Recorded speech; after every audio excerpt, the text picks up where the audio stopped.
پاکستان میں مزاحیہ پروگراموں پر تنقید کوئی نئی بات نہیں ہے، لیکن اس بار معاملہ ہنسی مذاق سے نکل کر عدالت کے دروازے تک جا پہنچا ہے۔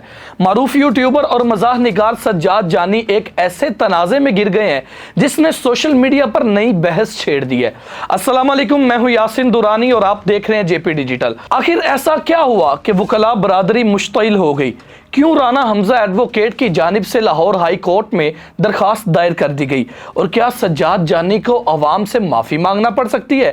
آئیے پوری کہانی جانتے ہیں۔ ناظرین کرام، حال ہی میں سجاد جانی کے مزاحیہ پروگرام جانی کی چاہ کی ایک قسط سوشل میڈیا پر نشر ہوئی۔ بظاہر یہ ایک عام مزاحیہ سیگمنٹ تھا، لیکن پروگرام میں وکیل کے لیے ایڈوکیٹ کی بجائے ایڈووڈکیٹ جیسے الفاظ استعمال کیے گئے، جس پر وکلاء برادری کی جانب سے شدید رد عمل سامنے آیا۔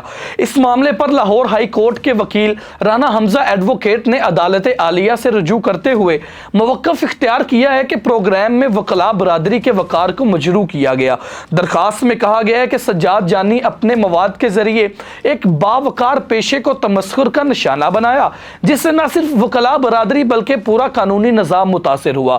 درخواست کے مطابق سجاد جانی کو 7 روز کے اندر عوامی سطح پر معافی مانگنے، متنازع مواد کو تمام سوشل میڈیا پلیٹ فارم سے ہٹانے اور آئندہ ایسے مواد سے اجتناب کرنے کا پابند کیا جائے۔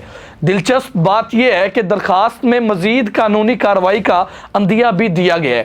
رانا حمزہ ایڈوکیٹ کی جانب سے موقف اختیار کیا گیا ہے کہ اگر مقررہ مدت میں مناسب اقدامات نہ کیا گیا تو سول، فوجداری اور سائبر قوانین کے تحت مزید کارروائی کی جا سکتی ہے۔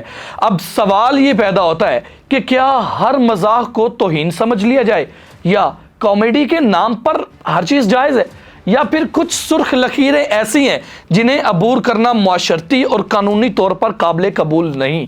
ایک طبقہ یہ کہتا ہے کہ مزاح کا مقصد صرف تفریح اور معاشرتی خامیوں کی نشاندہی کرنا ہوتا ہے، جبکہ دوسرا طبقہ یہ سمجھتا ہے کہ آزادی اظہار کی بھی حدود ہوتی ہیں اور کسی معزز پیشے یا ادارے کی تضحیک کو مزاح کا نام نہیں دیا جا سکتا۔